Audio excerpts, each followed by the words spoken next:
Hello, how are you? We are live on Periscope, YouTube, and Facebook. If you're on here, say hello. How are you?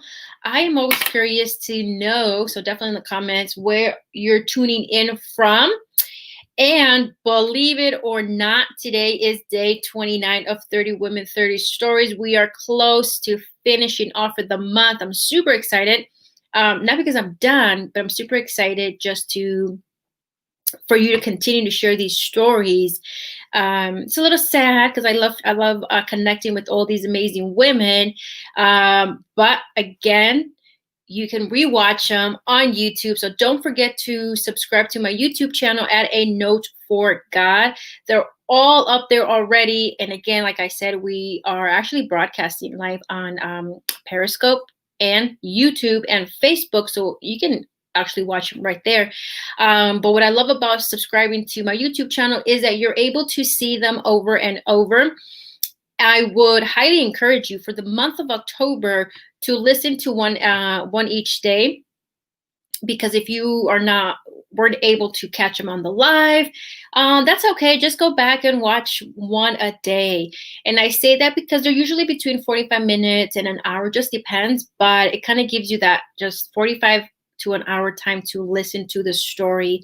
If any of the ladies really resonated with you, I definitely say to connect with them. All of them had said the same thing at one point in their interview. Definitely connect with like-minded Christian women and definitely say thank you for sharing, because it does take a lot of courage to come on here and share your story. Or if you hear a story and you know one of your friends is going through something and that particular person is talking about, say, hey, connect with her and see how she can help you out. One of the ones that really comes to mind, because we just had the interview, she was day 26. So day 26 was Lucero, who did have a miscarriage, and really what that impacted, how that impacted her and the road she was going towards.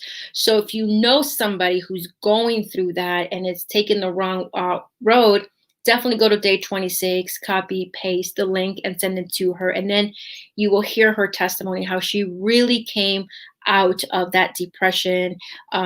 She started to drink, like she said, a little too much. So if you know somebody who's dealing with the heartache of losing a child, definitely send that out to that person, right? Because we are here to connect with other women. We cannot do life alone. I think that is a common thread with everything we've been saying, and you're helping somebody else. All right, so our guest is here today. Here we go. Her name is Angel. Angel, thank you for hopping on. I'm always so grateful because I guess, we're all very busy moms and wives and workers and everything under the umbrella, I always say. So definitely connect with her at IG at therealangelsanchez or Facebook Sanchez.totalenergy.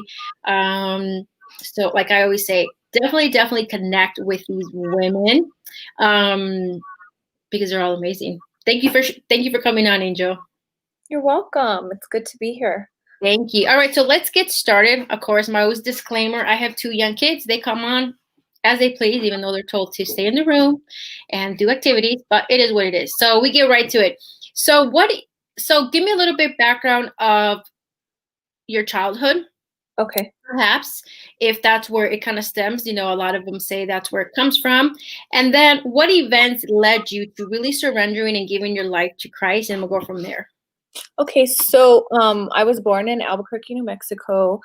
My parents met at a party. My mom got pregnant. So she had to look my dad up in the phone book to find him, to tell him she was pregnant with me. Wow. This is when we had phone books back then. Right? There's no That's so funny. I haven't heard that word in a long time. Right? So my dad's family were Jehovah's Witnesses. Oh, okay. My mom's family were Catholics. Oh. So she was pregnant. They decided to get married. They had my brother. My dad was abusive. They were young. They were 19. They got divorced. my mom started partying, doing drugs, drinking. So my dad took her to court and got custody, but he lived with his parents, so my grandparents basically got custody. So Right. they raised us. We lived with them until we were 12. My dad got remarried to my stepmom, and she didn't really care for us or like us. So that's kind of when my life, like, I had a hard life after that for a little while. I ran away. I was a runaway. I kind of basically raised myself. I got an apartment. I got married really young at 14. You got married at 14, or you had an apartment at 14? So I got married at 14. I got married, basically it was in order to become emancipated, because I couldn't like register for school. I couldn't do anything because I didn't have parents. So I was like, okay, how do I fix this problem? So I think I read in a book, or somebody might have told me, that if I was to get emancipated, I would become a legal adult and I could sign for school for whatever I needed to do. So I told him, okay, let's go get married. Do you want to get married? And he was like, sure, I'll get married. How old was he? Wait, how old was he? He was, I think he might have been 17 or 18. I mean, you can't even get grown women, men to get married, and you have a 7. Oh, sure, let's go. He was kind of in the same situation as I was in. Not as bad. Like, he still talked to his parents. Yeah. But actually, New Mexico's legal age it was 16 or 15 or 16, I can't remember. But I had to drive to El Paso, Texas, because the legal age there was 14. To get married? Yeah. Wow, okay. We went to a courtroom in front of a judge and got married there. So, but it was, actually it helped me out at the time, because when I came back, I was able to get an apartment. I was able to get a job because I had paperwork saying that I was emancipated. So nobody ever asked me any questions about anything. Mm-hmm. So it worked. It was a good idea for the situation that I was in. I ended up getting a divorce 3 years later. I went through a couple of bad relationships, just not good, toxic, abusive relationships. And then I had a son my first son I had when I was 20 years old. Okay. His dad was like the same, he was toxic, drug addict.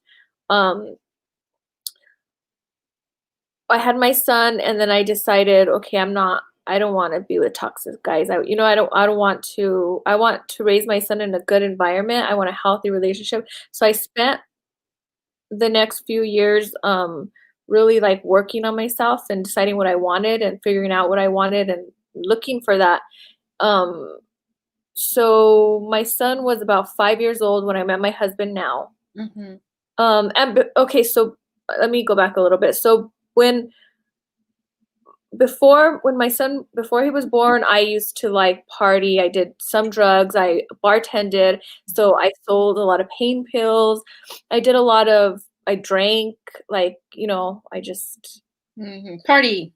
Yeah. And that's the kind of guys I was around and the environment I was in. Right after I had my son, I stopped. I got my life together. I said, I want to find a husband. I want a family. I want more kids. Mm-hmm. So that's what I set my mind to. And that's what I did. I found my husband. We had 2 children, 11 months apart, my 2 younger kids. After I had them, I went to the doctors because I had a lot of back pain. I think it was because my babies were so close together. Mm-hmm. From carrying them for, you know what I mean? They were 11 months apart. So I got pregnant one right after. Right. That's like I call mine little Latin twins, but they're 20 months apart. Oh yeah, 20 months. They're Irish twins. Mine are Irish twins because they're the same age for 2 weeks every year in November. Wow. Yeah. Wow. So, I was having a lot of back pain, so I went to a doctor, and this doctor prescribed me. This is when the big opiate thing was around. So the doctor prescribed me opiates, right? Like these 5 milligram pain pills. And so I started taking them, and I took them probably. My kids were a little bit older. I had already breastfed them. They were probably like a year old. Mm-hmm. My youngest was a year old.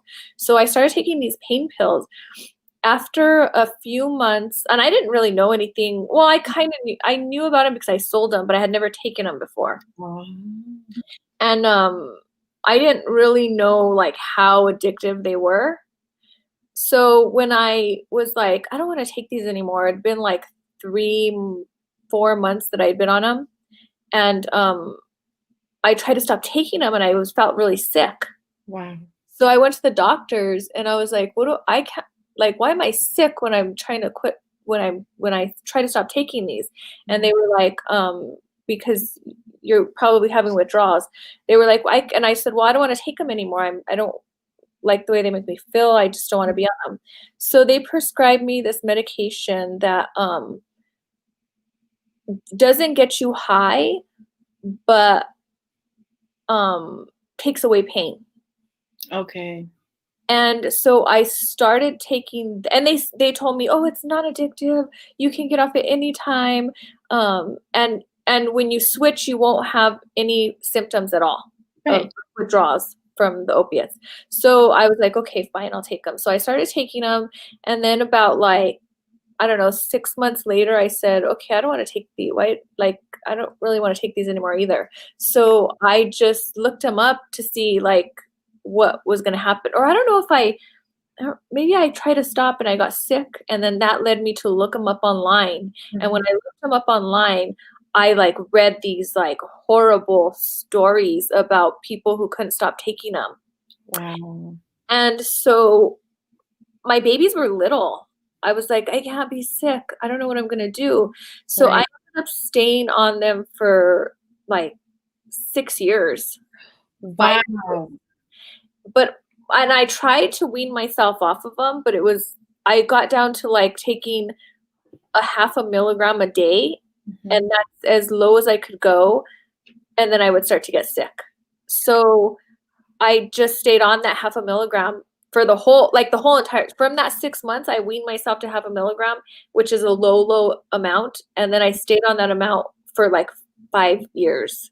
Wow. So, I mean, this whole time I was taking those, I hated it. I wanted to stop taking them. Then I came to a point where, how do I explain this? So I kind of like my eyes were open. Like I woke up, like Jesus was calling me. Mm-hmm.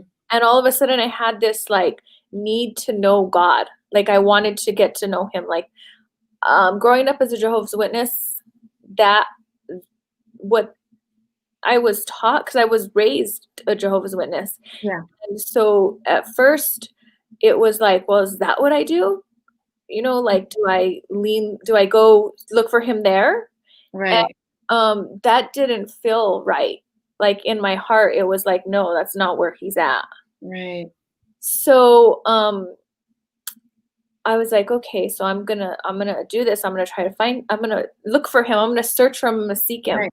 So, I started watching videos on YouTube. I started just like looking in my videos, basically everywhere I could. I was like searching for him, looking, trying to find out more. And then one day something told me, I heard like Holy Spirit say, you need to stop taking the medication you're on.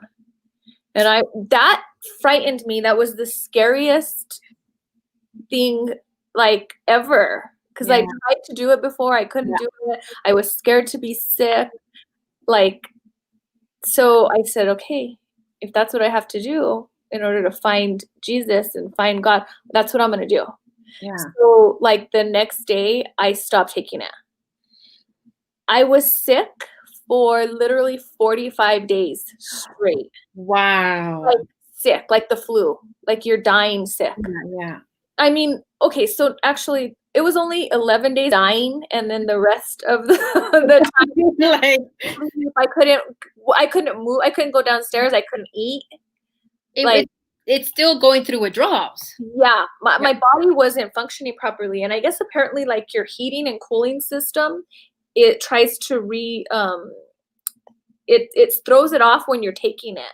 So it doesn't work properly until it goes back to normal by itself. Right, So right, I was either I had the chills all day long. It was horrible. But it actually wasn't, it was horrible, but it brought me to God. It right. was an experience like all I did every day for those 45 days was watch Derek Prince. Oh, I love him. Anything, Huh? side note, y'all gonna need to go to YouTube. Anything he does, anything he writes or speaks, I watch him. No, and I don't know. I just happened to run across him on YouTube, and I literally was like, I love this guy. Like he reminded me my grandpa. Everything he said, like just I don't know. He's amazing. Yeah, he is. Because I read his book, The Marriage Covenant. Mm-hmm. And that book, I was like, where has this book been all my life? Really? Yeah, I haven't read that one. I should read it. Yeah, it's about like really what it takes to have a marriage, a godly marriage. Uh-huh. And after reading that book, part of it I was reading, and I'm like, yeah, that's hard. It's all true, but it's all very hard because in a marriage, you die to self and give to another person. Yeah. And after I read that book, I was like, had you given me this book 15 years ago, I would be like, here's your ring, here's the book, I got to go. I'm not ready for married ever? Huh? You're like, I'm never getting married. Yeah, because it's a lot of work and it's a serious work, especially if you're trying to create a godly marriage.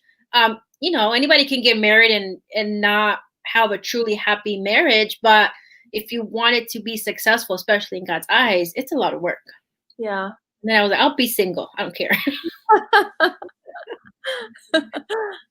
It's a good book to read, though, by the way. I have to check it out. Yeah. So where was I?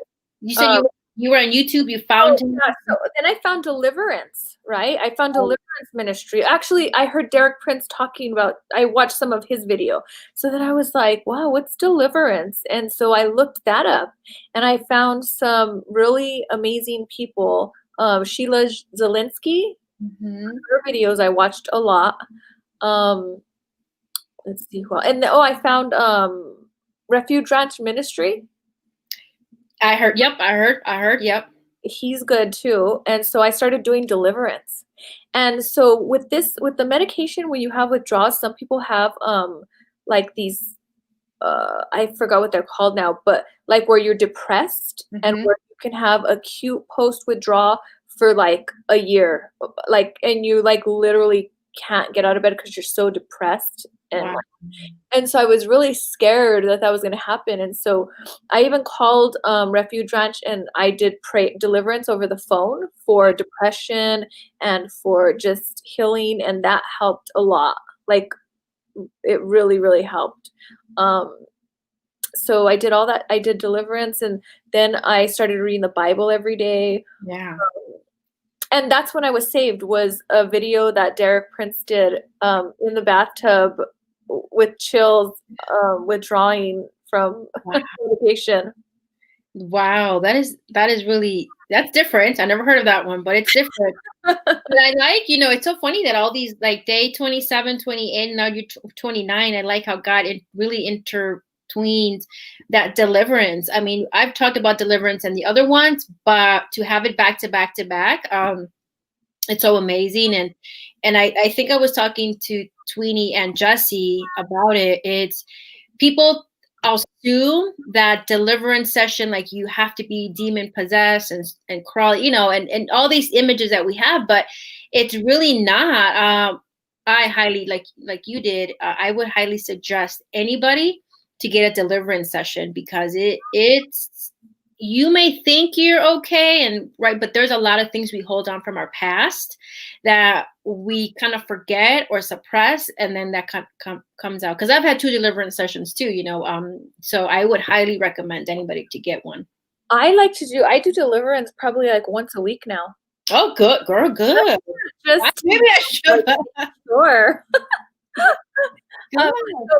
Refuge Ranch does it every Friday. And then now I know I do it myself. I have Sheila Zielinski. She has a really powerful book, a prayer book. It's called Power Prayers. And those have like these prayers for deliverance that are really, really good for like anything that's in your life that's going wrong or I mean, just situations like prayers for witchcraft or prayers for the air or prayers. It's a really good book. You can get it on Kindle, or you can order it on Amazon. But Wow, wow. So a book that we need to get. I have to get. I have one too.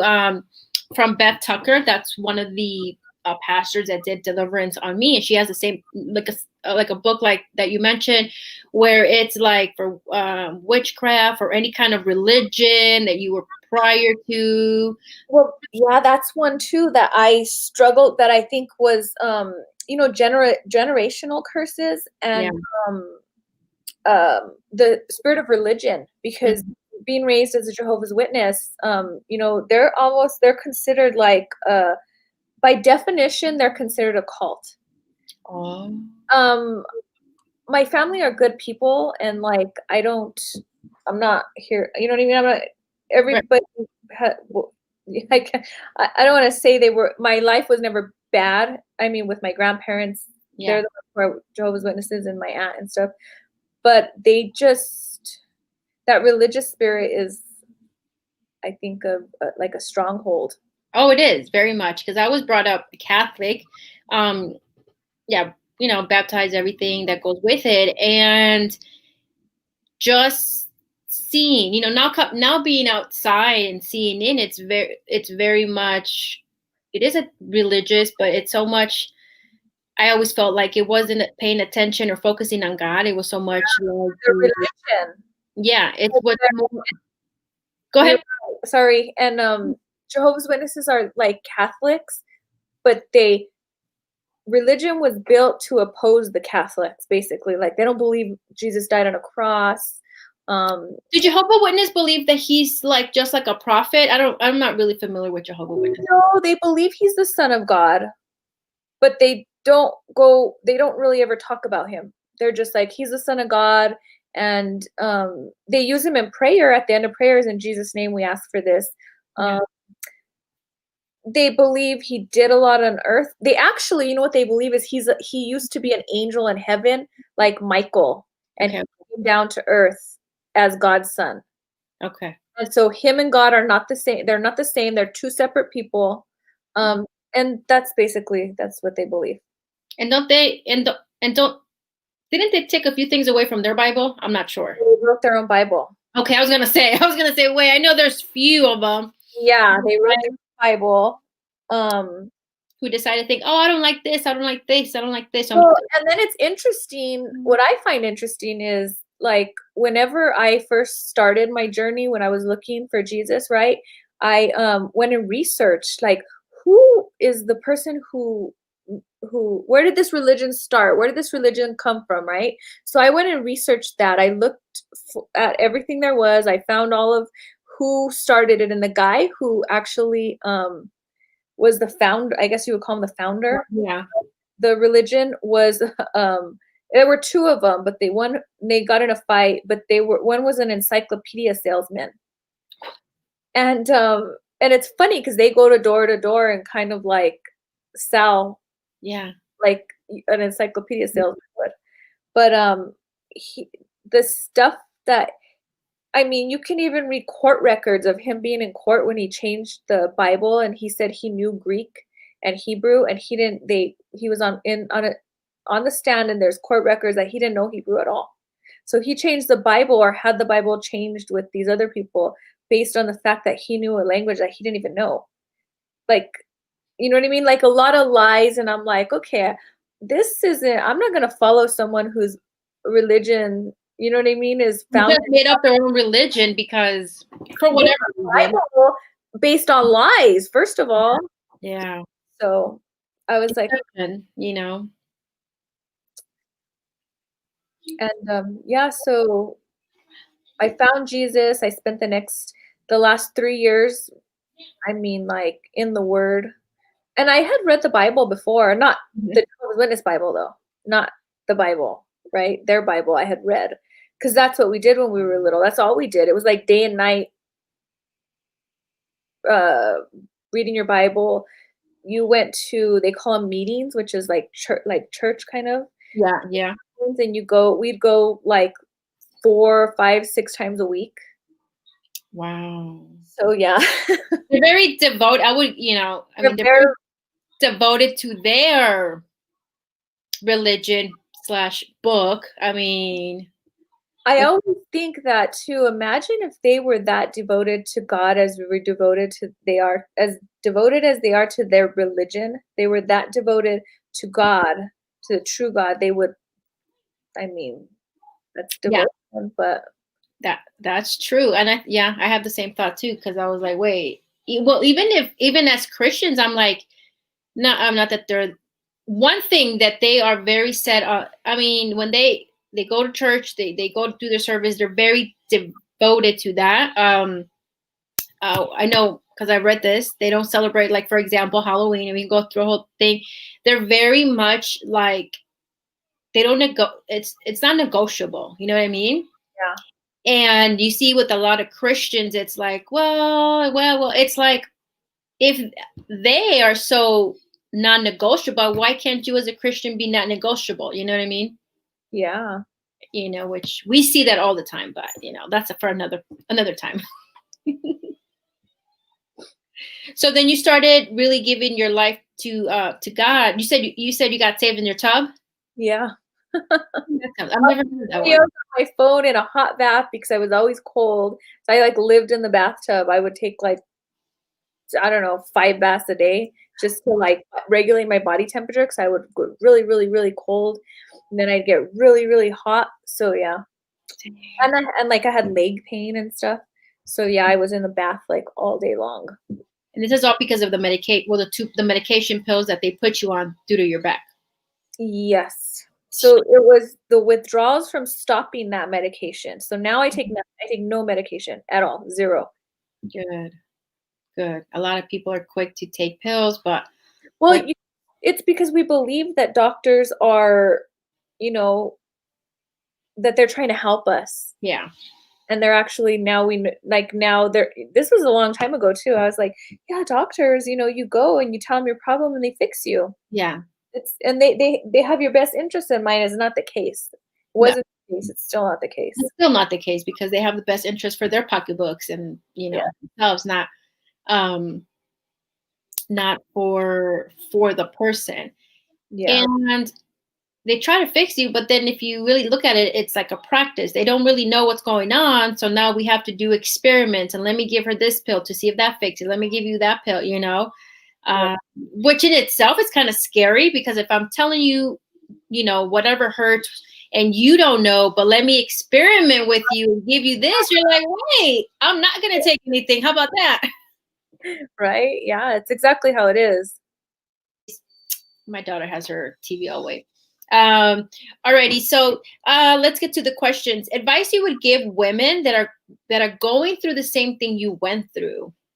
I would just say that if you're looking for Jesus, he's there. And that I would say keep seeking him. Don't ever stop looking for him. Seek him, look for him, and you'll find him.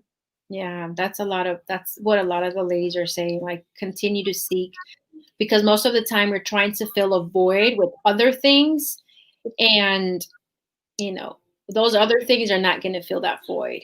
It's true. We are. We search for stuff. Another thing that I didn't really mention was with my husband, we became very successful in our relationship, in our marriage, and our business in the years up until this, you know what I mean? The point when I was saved.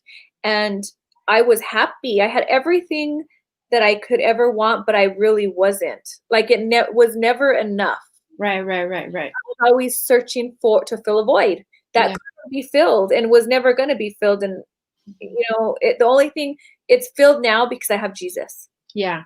And I like that you said that too, because we've all been through that same issue where we try to do everything but try to see God for it, because for whatever reason in our mind we're like, oh, he's too busy, or what, how much can he fill this void, but seek him in all his ways, in all your ways. All right, so question number 2, what are some important things to do as a Christian woman? One of the most important things would be to get in the word daily, not just once in a while, every single day.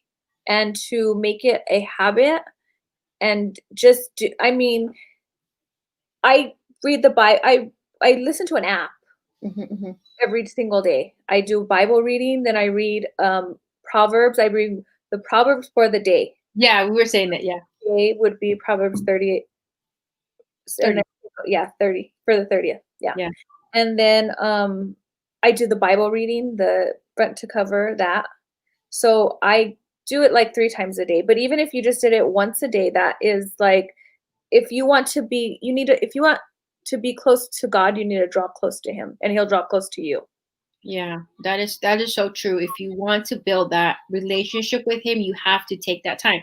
You take time for your husband, your children, and why wouldn't you give that time to God? And I don't know where I heard that too. I started doing that too. For whatever day it is, like the 30th, I'll go to Proverbs and read that for that day. So Yeah, you know, Proverbs, yeah.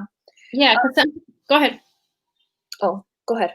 I was gonna say, because sometimes, we're like, okay, what do I read in the Bible? Like, but that's simple. Like right there, if nothing calls you, just go to the Proverbs of the day. I love the Derek Prince Ministries app.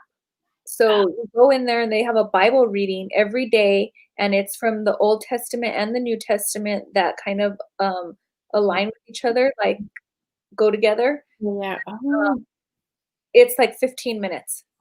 oh, that's good. That's the first thing I do in the morning when I get up is I do that Bible reading. And that like starts off my day. I didn't know he had an app, but I'm gonna download it as soon as this is over. So get yourself the Derek Prince app. Again, any of his sermons on YouTube, any of his books. I think I read another one of his books. They're all amazing. Like honestly, if you want to start somewhere, that would be a person to definitely focus on. And the last question: what are some of your favorite Bible verses? I think she froze. Hello. She'll be right back. Angel. She might come back on. Let's see. Let's see if she's coming back on. I think. Oh, there. Yeah, you froze. I was like, hello. I was like, which one? And then you froze. Sorry about that. Okay. Okay, so I picked one. It's Jeremiah 29:11. For I know the plans I have for you, declares the Lord, plans to prosper you, plans to give you hope, and plans for a future.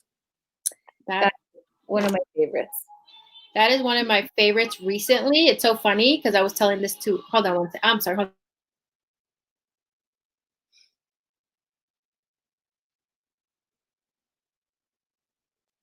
on.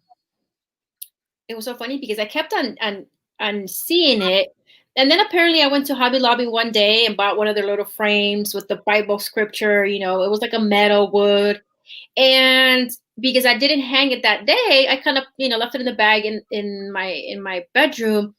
And I kept on seeing that Bible verse. I'm like, okay, that's so cute. It's nice, prosper, whatever. So then I look in my bag and I'm like, okay, let me hang these pictures. I totally forgot what I had bought at Hobby Lobby. So I go and there right in front of me is Jeremiah 29. I'm like, God, you didn't tell me. That happens.